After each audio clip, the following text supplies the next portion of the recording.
Hi, everyone. Here again to read some more of Restart. Today I'm reading chapter 8. This chapter is told by Chase Ambrose and his perspective. Um, Listen and enjoy. Here we go.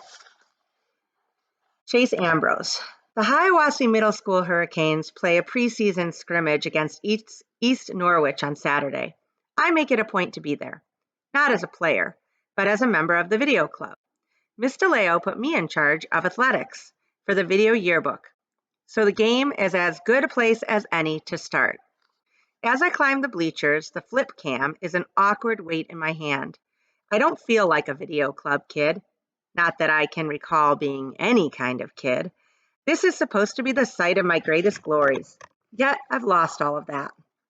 The sight of the players on the field doesn't bring back a rush of gridiron memories. I guess I always pictured vast crowds cheering my name, but there isn't much turnout for the scrimmage. Maybe a couple of dozen kids and a handful of other people scattered around the stands. I raise the camera and shoot a couple of plays. Brendan said I was a natural filming how to clean your tricycle. That was easy though. That stunt at the car wash was the craziest, funniest, most bizarre thing I've ever seen. I honestly couldn't look away. And since I was watching through the camera viewfinder, I captured the insanity from start to finish. It would be wrong to say that I had the time of my life, since I can't really speak for my life before the accident, but it was more than enough for Brendan to convince me that the video club was the place for me. A foghorn voice drowns out the PA announcement broadcasting over the loudspeaker. Champ, over here. It's my dad, sitting in the fourth row with Helene.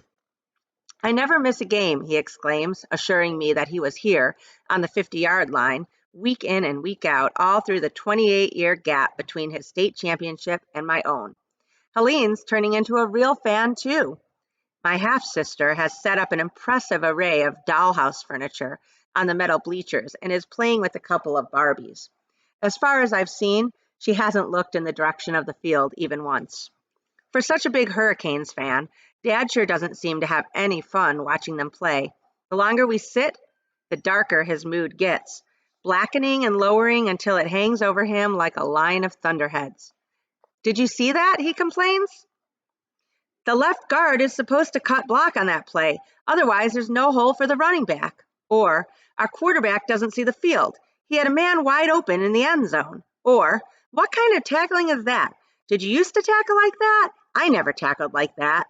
I don't remember anything about playing football, I tell him honestly, zooming in tight on the huddle. So I have no idea how I used to tackle. Yeah, well, it was a lot better than that, he snorts. You used to wrap up your man and bring him down properly. By this time, the Hurricanes are on the wrong end of a 24-7 score. It's funny. I've forgotten everything about my own football career, but I know the game itself. When I shoot footage of the action on the field, I get what the players are doing, or at least trying to do. Either East Norwich is all universe, or this year's Hiawassee Hurricanes aren't a team of destiny. I have no idea how good I am, but it's hard to believe that one person could make up the difference between these stumblebums and last year's state champions. We're out of sync, I observe. The O-line is opening up some good holes, but the backs are never in the right place to run through them. Exactly. Dad slaps me too hard on my bad shoulder. That's what I always say. We've got the talent. We do when you're on the field anyway. All we need is the timing. I'm sure it isn't the first time my father and I have ever agreed on something, but it's the first time I actually remember. That's another thing amnesia made me forget, how much I like his approval. Helena has dismantled her Barbie condo on the bleachers and's bored out of her mind. Daddy, can we leave? Not yet, honey. Dad doesn't even glance away from the field. It's still the third quarter. I point the flip cam at her. Why don't you set up the furniture again? We can make a movie about your dolls. She curls her lip at me. They're Barbies. Barbie can be a movie star, I offer. As she places the plastic chairs and tables with great care, quarterback Joey Petronas throws an interception that East Norwich runs back for yet another touchdown. That does it for Dad. He goes off on a diatribe against the players, the coaches, even the guys who make the chalk lines on the field. I'm not immune either. He finishes with, "What are you doing with that camera anyway?" You should be in the game, not taking pictures of it. I know you don't remember how good you are, but I promise you, you are that good. I start to tell him I'm only here to cover the team for the video yearbook, but something makes me swallow the words before they hit the air. I understand on a gut level that isn't what Dad wants to hear. Instead, I find myself saying, I want to get back on the field. As soon as the doctor gives the okay, you'll see, I'll be out there.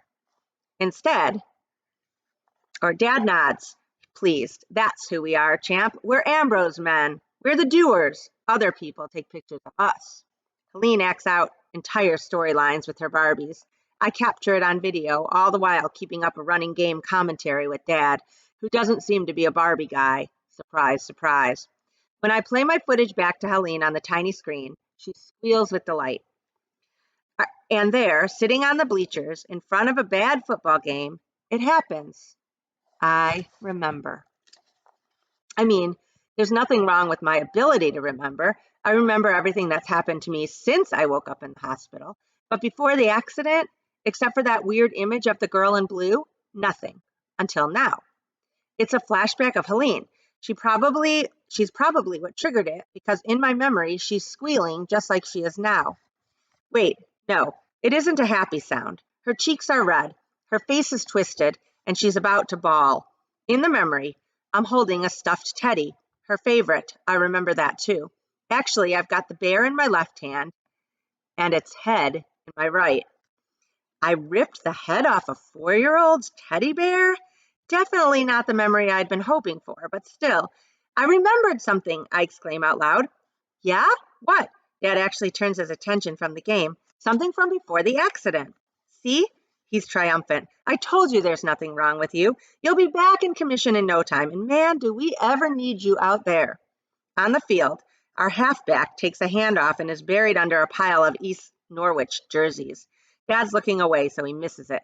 A tiny gap in the weak side of the defensive line. Our guy could have hit that. I would have hit that. A stutter step to the left, that's what I would have done. Juke out the linebacker, and gone. My shoulders shimmy as I make the imaginary cuts in my head. I see it now. I was a player. Correction, I am a player. And as I picture it, the image of the headless teddy bear starts to fade. After all, it's just a stuffed toy. Helene is perfectly happy now. No harm, no foul. I'll bet she's forgotten it's ever happened. So guys, that's the end of that chapter. And I'm starting to think about some other books that we've read where the parents have influenced the way the kids are.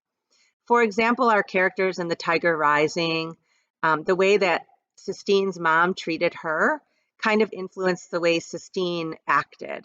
I'm wondering if in this book, Chase's father influenced the way Chase was before. He seems like the kind of guy who has high expectations for Chase, especially with his sports and football, to be amazing at it, just like he was, and kind of narrow focus on Chase with football, and that's about the only thing he seems interested in with Chase.